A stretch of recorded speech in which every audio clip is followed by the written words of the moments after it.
할렐루야. 한 주 동안 잘 지냈죠? 네. 오늘은 하나님의 속죄일인데 그냥 속죄일이라 하지 않고 대속죄일이라고 합니다. 그래서 죄가 속함을 받는 날이다 이런 뜻입니다. 세상은 그 12구 참사 때문에 아주 난립니다. 저도 평상시에 유튜브를 통해서 그 참사의 내용을 보는데 좀 가슴이 아프더라고요. 가슴이 아프고 그런 부분들이 또 우리가 하나님을 믿는 백성들이 저는 개인적인 책임감이 많이 돌아오더라고요. 그 12구 참사 때 그 일어났던 행사들이 사실은 영국에서 시작된 그런 행사였는데 죽은 자의 영혼을 부르는 날입니다. 어떻게 보면 귀신을 부리는 것 같지만 우리는 세상에 나가서 죽은 자의 영혼들에게 복음을 전하는 거거든요. 그 복음을 전하는 것이 사실 귀신 앞에 와갖고 예수 그리스도를 전하는 날이니까 그 12구 참사가 벌어졌던 그 날의 행사를 기독적인 해석으로 잘 하면 젊은이들에게 좋은 얘기들을 해줄 수 있을 것 같습니다. 근데 그 내용을 잘 모르면 12구 참사에 이태원에 모였던 사람들이 그 반기독적인 사상이다 이렇게 생각해서 그 일을 왜 거기에 갔냐 이렇게 얘기하시는 분도 많을 것 같아요. 거기에 갔던 젊은이들도 세상적으로 귀신을 섬기는 그런 이들도 우리에게는 복음을 전해야 될 대상이라는 거죠. 그런 의미에서 생각을 하면 조금 다르게 생각을 하면 좋을 것 같은데 그렇지가 않고 그 안 좋은 일이 일어났습니다. 안 좋은 일이 일어나서 모든 사람들이 마음 아파요. 저도 좀 마음이 굉장히 아픕니다. 그런 부분을 볼 때마다 마음이 아픈데 그 세상에서 그 일로 인해서 결론적으로 얘기하는 게 미연에 그런 일들을 방지할 수 있었다. 또 매뉴얼이 있었다. 매뉴얼대로만 하면 그런 일이 일어나지 않았다 이렇게 얘기합니다. 이번 주에 보면서 그 정부에는 그 혼잡에 관한 매뉴얼이 있대요. 그 매뉴얼이 있는데 정부 매뉴얼마다 맨 뒤편에는 이렇게 써 있답니다. 매뉴얼을 항상 옆에 두고 읽어라. 이런 이야기가 써 있다고 합니다. 그런 걸 보면서 우리는 하나님을 믿는 백성들은 그런 매뉴얼을 가지고 있는가? 그런 매뉴얼이 곧 우리에게는 성경이겠죠. 우리는 항상 세상에서 혼잡경비 때문에 매뉴얼을 강조하듯이 우리는 이 세상에 나갈 때 성경을 가지고 그 매뉴얼인 성경의 내용을 항상 곁에 두고 읽을 수 있는지 그런 생각을 또한 한번 해봤습니다. 그런 이 내용과 요새 파친코라는 영화가 굉장히 많이 화제가 되더라고요. 이 파친코라는 영화는 일제강점기에 그 가족이 그 일본으로 건너와서 4대를 겪습니다. 1980년대까지 이 4대가 겪으면서 살아온 내용을 하는데 거기에 굉장한 명언들이 있더라고요. 명언들이 있는데 그 중에서 제가 좀 한 개 생각나는 게 이 매뉴얼하고 좀 생각을 하면 모든 것을 배워라 이렇게 그 영화 내용에서 명언 중에 얘기를 합니다. 지식으로 마음을 채워라. 지식은 아무도 너에게서 뺏을 수 없는 유일한 힘이다. 그래서 어려운 일들을 겪고 이겨냈다는 이런 내용에 감동을 주는 영화입니다. 그러면 이런 내용을 보면서 매뉴얼과 같이 우리는 정말로 그런 지식을, 성경의 지식을 우리 가운데 채우고 있나 이렇게 한번 돌아볼 수 있는 저에게는 시간이 됐습니다. 이런 내용을 신명기서에서 신명기 17장에서 이렇게 써놓습니다. 그가 왕위에 오르거든. 신명기서는 앞으로 이스라엘 백성은 어떻게 살아라 모세오경을 주면서 그가 왕위에 오르거든 그래서 꼭 왕조를 얘기하는 것 같아요. 왕조를 얘기하는 것 같아서 그런 내용을 얘기하는 것 같아요. 근데 이 내용을 신약의 왕의 사건으로 가져오면 베드로전서 2장 9절에서 너희는 택하신 족속이요 왕 같은 제사장들이고 이렇게 이야기를 합니다. 그 내용을 그대로 신명기 17장에 이끌어 가면 왕위에 오르거든 이렇게 얘기합니다. 우리가 왕위에 오를 수 있는 것은 뭡니까? 예수 그리스도 왕인 예수 그리스도 안에 들어가서 우리 보고 왕 같은 제사장이라고 하는 거예요. 예수 그리스도를 영접하지 않으면 저희는 제사장도 될 수 없고 왕도 될 수 없고 선지자도 될 수 없습니다. 그런 내용을 신명기서에 미리 써놨다는 거죠. 왕위에 오르거든 제사장 앞에 보관한 이 율법서를 등사하여 평생에 자기 옆에 두고 읽어서 그 하나님 여호와 경외하기를 배우며 이 율법의 모든 말과 이 규례를 지켜 행할 것이니라. 이렇게 말씀하고 계십니다. 우리는 정말로 매뉴얼을 하나님이 우리에게 성경으로 주었습니다. 우리도 항상 매뉴얼을 옆에 두고 율법서인 성경을 항상 읽으며 살아가는 저희들이 됐으면 좋겠습니다. 대속죄일은 6번째 절기입니다. 7절기 중에서 6번째 절기예요. 이 절기 내용이 제일 잘 나타나 있는 것이 레위기 23장입니다. 23장에서 7절기의 내용을 다 써놨어요. 그러니까 어느 부분은 안 써있는 부분들이 있어요. 그러면 거기 이렇게 파트 끊어졌거든요. 7파트로 끊어놨어요. 7파트로 끊어놨으니까 속죄일 이렇게 써있고 안 써있는 데는 그 순서에 따라서 보시면 어느 절기인지 유추할 수 있습니다. 이 속죄일이죠. 속죄절이죠. 나팔절 다음에 오는 절기입니다. 그래서 이 속죄일 또한 유대사에서는 굉장한 큰 절기로 삶 가운데 지내곤 합니다. 대속죄일이라고 합니다. 이렇게 화면에서 보듯이 대속죄일은 속죄일이라고 불리며 시브리역으로 7월 10일에 기념하는 유대인의 명절이다. 가을절기에 해당하며 모든 죄를 용서받고 속함받는다는 의미를 지고 있다. 유대교에서는 욤 키푸르라고 불리며 이 키푸르라는 단어가 속죄라는 뜻입니다. 나팔절 할 때도 욤하고 씁니다. 이 욤이라는 단어는 날이라는 단어입니다. 그래서 키푸르 욤 한글식으로 읽으면 키푸르 욤 속죄일 이런 겁니다.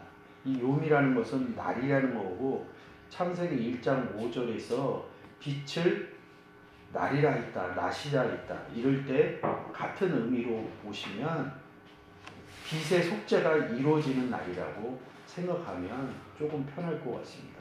여러분들이 구약을 읽을 때 신약에 있는 그 구원의 역사적인 의미를 가져오지 못하면 역사적인 의미로서 해석할 수뿐이 없어요. 역사적인 의미로서 해석을 하면 구원의 여정이 보이지를 않습니다. 역사적인 의미보다는 성경은 모든 사건을 구원의 의미로 써놨습니다. 그래서 이게 욤이라는 단어가 오르라는 단어로 바뀌어서 빛으로 보면 하나님은 빛이시오 예수 그리스도는 세상의 빛으로 왔고 그 세상의 빛으로 온 예수 그리스도를 영접한 우리는 너희도 세상의 빛이다 이렇게 써 있는 겁니다. 그래서 우리가 예수 그리스도 빛인 예수 그리스도를 영접했을 때 욤 키푸르 했다는 거죠. 그 구원의 의미로 보면 그게 1년 중 크고 엄숙한 명절이다 이렇게 얘기합니다. 우리에게는 사실은 제일 중요한 거죠. 우리의 죄사함을 받은 거거든요. 뭐고 아세요? 빛인 예수가 오셔서 속죄가 이루어진 거죠. 이 속죄는 한 번만 이루어집니다. 시브리서에 이런 내용을 구약과 연계해서 많이 써 있습니다. 그러니까 이런 내용을 모르니까 유대 사람들은 그냥 7절기 중에 한 절기로, 그리고 그 나머지의 그런 시간이 따르는 시간에 따라서 그 시대에 맞게끔 이 속죄일을 지냈다는 거죠. 속죄일을 지내는데 황소나 염소로 지내요. 양으로 지내지 않습니다. 내용. 좀 양으로 표현했으면 예수 그리스도를 좀 유추해서 생각할 수 있는데 황소와 염소로 지냅니다. 그래서 1년 중 가장 큰 절기보다 속죄일 앞에 큰 대자를 붙여서 대속죄일이라고 합니다. 그러니까 뭔가 굉장히 중요한 것 같아요. 근데 무엇이 속죄가 이루어지는지 알지 못합니다. 중요한 것은 또 신약에는 대속죄일이 써있지를 않아요. 사실은 이 대속죄일이 예수 그리스도 내가 영접한 날이거든요. 예수 그리스도를 영접하지 않고 어떻게 우리가 죄인에서 벗어날 수 있으며 그 죄인에서 벗어나야 의인이 되는 과정이 있거든요. 이런 부분들이 신약의 의미를 잘 끌고 가면 구약의 대속죄일, 나팔절 다음에 이루어지는 거거든요. 그래서 나팔을 불어야 누군가 속죄가 일어나는 겁니다. 저는 어떻게 속죄가 일어났을까요? 누군가 나에게 예수 믿지 않겠습니까? 이렇게 저에게 와서 나팔을 불어준 사람이 있기 때문에 제 속죄가 이루어져야 되는 거죠. 우리가 나팔을 불지 않는다 그러면 속죄가 이루어지지 않습니다. 우리가 복음을 전하는 것이 곧 나팔을 부는 겁니다. 영접하는 사람이 대속죄일이 되는 거죠. 대속죄일이 됐던 사람이 성장해서 나팔을 불기 시작해서 예수를 믿지 않는 사람에게 대속죄일을 맞이할 수 있게 해준다는 거죠. 이런 의미에서 대속죄일은 나팔절하고 같이 붙어서 다닙니다. 이거 제가 써놓은 게 아니라요. 유대계에서 하고 있는 내용들을 유추해서 제가 갖고 온 겁니다. 대속죄일의 유래는 구약 모세 시대 때 출애굽해서 시내산 근처에 가서 모세가 시내산에서 십계명을 갖고 내려옵니다. 그랬더니 모세가 내려오는 게 너무 늦으니까 이 백성들이 좀 많이 답답했나 봐요. 그래서 우리의 신을 부르라 그래갖고 아론을 괴롭히기 시작합니다. 그래서 불 가운데서 뭘 꺼내요? 금송아지를 꺼내서 숭배하기 시작합니다. 자기적으로 유추적으로 한 거예요. 그래서 모세가 내려와서 이 돌판을 던지면서 크게 진노합니다. 그래서 다시 시내산을 40일을 올라갑니다. 그래서 40일 금식을 한 다음에 또 십계명을 받아가지고 내려오는데 그날이 7월 10일 대속죄일이라고 합니다. 여기에는 앞에서 설명해 줬던 내용하고 잘 유추하면 여러분 왜 처음에 모세가 40일을 올라가고 또 내려와서 또 40일을 올라갔는지 이런 부분이 풀린 부분이 하나도 없어요. 근데 앞에서 제가 설명했던 욤 키프로 이 부분을 잘 보면 그 내용들이 풀어질 수 있습니다. 7월 10일이 대속죄일이죠. 하나님이 십계명을 우상을 숭배한 이스라엘 백성들에게 다시 허락해 줬다고 합니다. 이거는 이스라엘 사람들의 죄를 용서한다는 의미를 가지고 있대요. 이와 같이 유래 속에서 이스라엘 백성들은 해마다 11일역 7월 10일이 오면 통회하고 속죄를 구하는 의식 제사를 지낸다는 거죠. 유대에는 그렇게 지내요. 그러니까 우리나라에서도 이렇게 하시는 분들이 있더라고요. 주로 안식일교가 좀 그렇게 하더라고요. 왜 안식일교라냐고 그러면 예수 그리스도의 죽고 살아남을 인정을 안 하는 거예요. 지금과 같은 주일이 아니라 토요일이 안식일이고 우리는 일요일이 안식일인 겁니다. 그러니까 안식일교는 토요일 우리가 지내는 월화수목 이렇게 있을 때 토요일 기준으로 할 때 토요일이 주일인 것을 주장하는 사람들은 안식일교라고 합니다.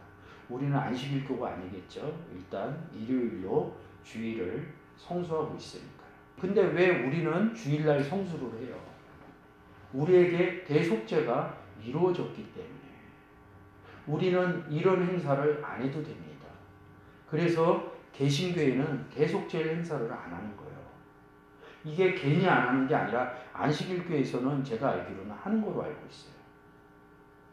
7절기를 보통 지킵니다. 오순절 지키죠. 오순절 하나만 지켜요. 6월절이나 장막절 지킵니까? 추수감사절이 장막절은 아니거든요. 예수 그리스도가 온 후에 지키는 절기는 7.7절 한 절기뿐이 없습니다. 그거는 이유가 있어요. 이 오순절이 이 7.7절이 오순절과 7.7절이 이 7절기를 다 포함하고 있다는 거죠. 그 의미의 내용은. 그래서 사도행전 2장이 그렇게 중요하다는 얘기입니다. 하여튼 유대에서는 이렇게 대속죄일을 지냈다고 합니다.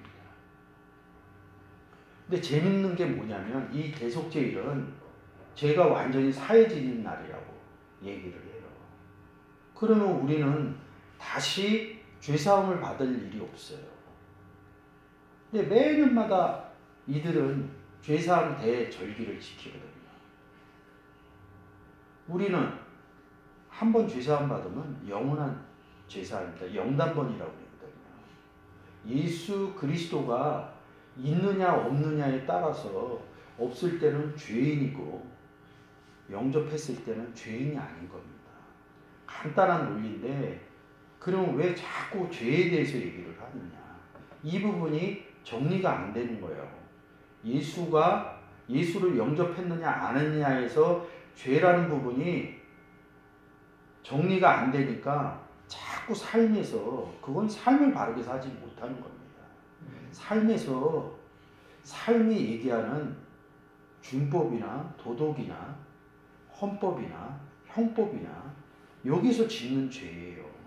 성경에서 얘기하는 죄는 딱 두 가지 죄입니다. 첫 번째는 예수를 영접했느냐 안 했느냐. 예수를 영접하면 죄사함을 받은 거고요. 죄가 없어진 겁니다. 예수를 영접하지 않으면 그냥 죄인이에요. 근데 세상 가운데서 아무런 제재를 받지 않아요. 근데 예수를 영접했거나 세상 가운데 사는데 세상 가운데 정해놓은 법들이 있어요. 형법, 민법 뭐 이런 것으로 볼 때 거기에 해당되는 잘못을 하면 죄인이 되는 거예요. 세상의 죄인이 되는 겁니다. 성경의 죄인하고 세상의 죄인은 다르다는 거죠. 이게 명확히 쓰지 않으면 교회를 나와도 괴로워요.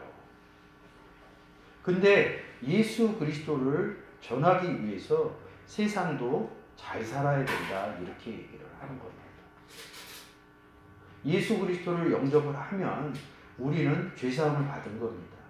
그래서 구원을 얻은 사람입니다. 근데 성경은 또 한 번 이렇게 얘기합니다.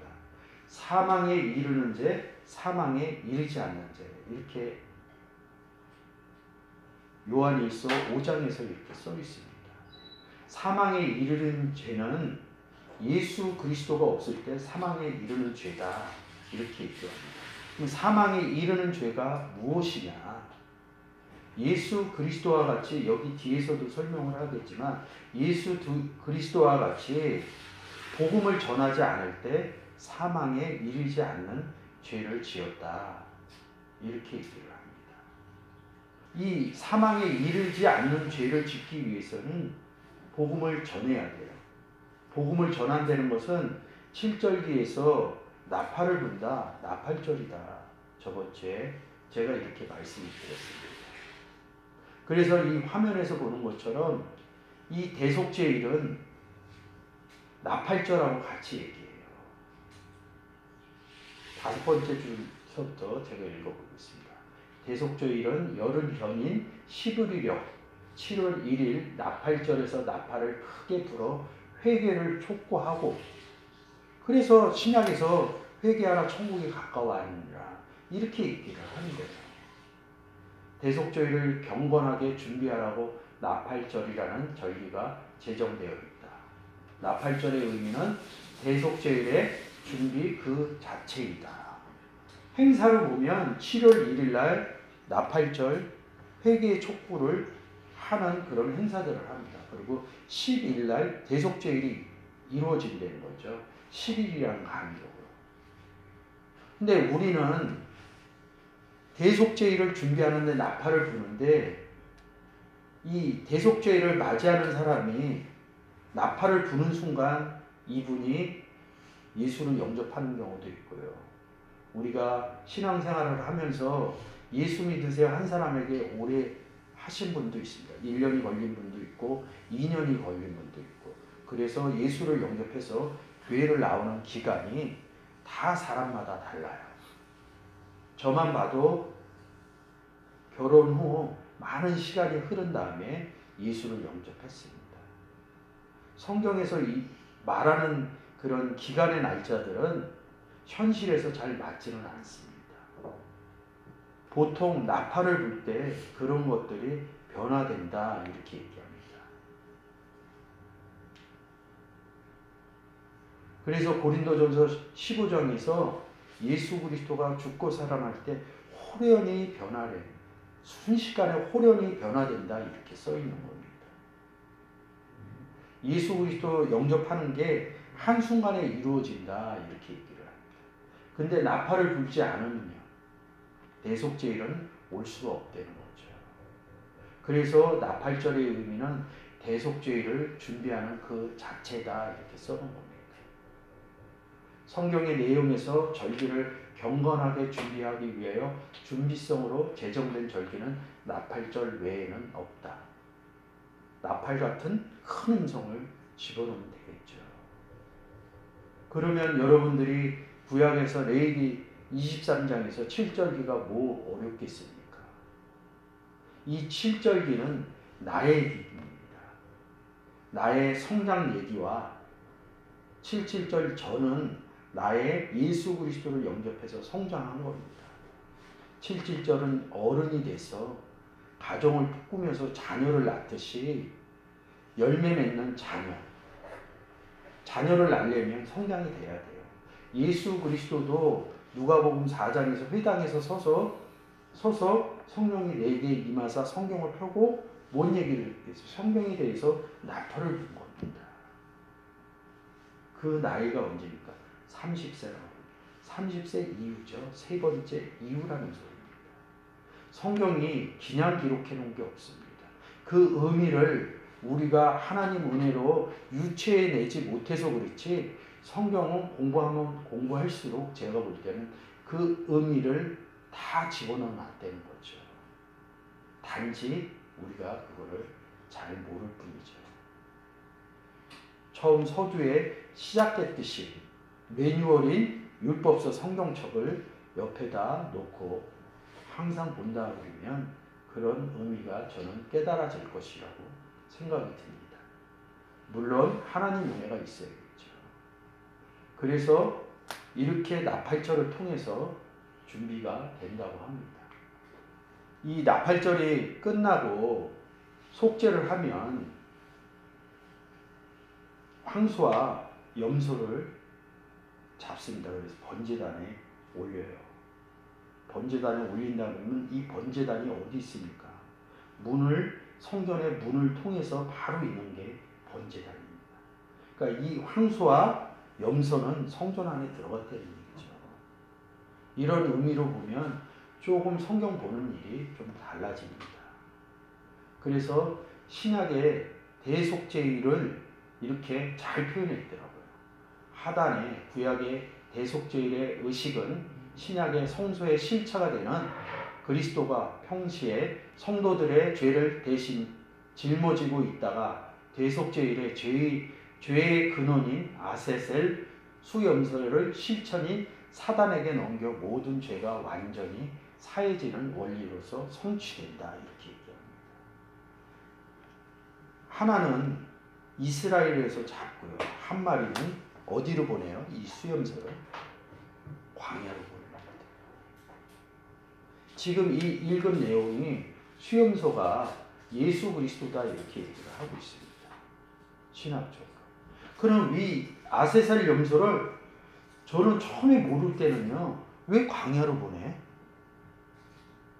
그리고 유대에서는 실질적으로 이 아세살 염소 두 마리 중에 한 마리는 돌을 던진답니다. 돌을 던져서 죽인답니다. 이 의미는 죽고 살아나는 의미가 있어요. 우리가 성경을 알면 왜 그런 전례도 왔나? 왜 광야로 이 아세살 염소를 보냈나? 광야에 가면 뭐가 있겠어요? 먹을 게 있겠어요? 없겠어요? 물이 있겠어요? 죽는다는 의미가 있다. 유대에서는 또 어떻게 해요? 돌 던져서 죽이거든요. 예수 그리스도는 이 땅에 오셔서 십자가에서 죽고 살아나는 사건을 얘기를 했다. 근데 구약에서는 죽는 데까지만 얘기를 해요. 살아나는 부분은 얘기를 안 해요. 그래서 믿음의 선진들은 죽었다 그러는데 그 죽었다는 표현으로 써있지 않아요. 말은 역사적으로 보면 죽은 것처럼 해놨어요. 근데 이런 부분에서 보면 이 수염소가 그냥 광야로 보냈다 그랬지 죽었다 이거는 없어요. 이스라엘 유전으로 성경에는 없습니다. 뭐 돌을 던져서 수염소를 죽였다 이런 거는 저는 못 봤어요. 근데 그 유전으로 내려와서 저도 인터넷상에서 본 겁니다. 돌 던져서 죽인대요. 예수 그리스도가 십자가에 못 박혀서 죽는 거하고 뭐가 다릅니까? 근데 예수 그리스도는 살아나죠. 근데 역사적인 행위에서는 그 수염소는 살아나지 않습니다. 이스라엘 가운데서 돌 던져서 죽었는데 살아난 얘기를 하는 거예요. 십자가에서. 그 뒷의미가. 그러면 왜 광야로 갔으면 물도 없고 먹을 것도 없어서 이 수염소는 죽습니다. 예수 그리스도가 이 땅에 오셔갖고 어디 가는 줄 아닙니까? 어디 가서 기도하시는 줄 압니까? 한적한 곳 이릅니다. 그 한적한 곳이라는 것이 광야입니다. 광야에 뭐가 없어요? 물이 없어요. 내 배에서 예수 그리스도가 생수의 강이 나간다. 그래서 광야로 가신 거예요. 물된 동산이 되셨으니까. 유대 광야라는 의미는 지형적이나 성경적인 의미로 굉장히 중요합니다. 그래서 아세살 염소를 광야로 보낸 겁니다. 왜? 신약에 와서 그 의미를 아세살 염소가 그 의미로 예수 그리스도가 광야 가고 프로시코마니하고 광야 가운데 복음을 전하는 사건이 그 안에 숨겨져 있다는 거죠. 그렇지 않으면 그냥 한 마리는 놔두고 한 마리는 광야로 보냈다. 그 의미가 풀어진다 그러면 얘기가 조금은 달라지겠죠.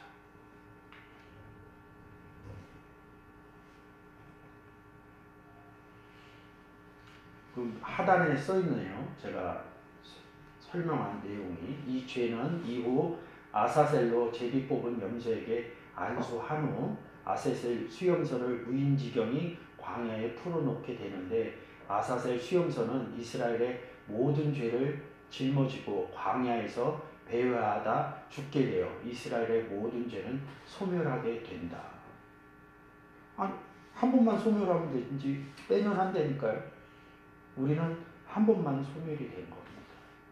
이런 의미들을 성경적인 의미에서 가져가지 못하시면 그냥 어느 사람이 얘기하는 이런 의미에 끌려가서 정말로 괴롭습니다. 내가 구원을 받았는지 죄인인지 의인인지 이런 부분들이 어렵게 된다는 거죠. 이 구약에는 속죄일 얘기를 많이 해요. 근데 신약에는 속죄일이라는 단어를 쓰지를 않습니다. 속죄죄 이렇게 씁니다. 이게 시브리서에서 화면에 보는 것처럼 속죄죄 이럽니다. 대제사장이 사람들 가운데서 취한 자임으로 하나님께 속한 일에 사람을 위하여 예물과 속죄하는 제사를 드리게 하나니 이 구약에서 하는 거거든요. 근데 이 속죄라고 계속 써 있어요. 시브리서에서. 구약에서 하는 속죄를 양과 염소의 피로 드리는 속죄를 십자육제로 전체로 번제함과 속죄제는 기뻐하지 아니하시나니 예수 그리스도가 속죄가 됐거든요. 단 한 번의 속죄로. 그래서 8절에 한 번 더 말씀을 하십니다.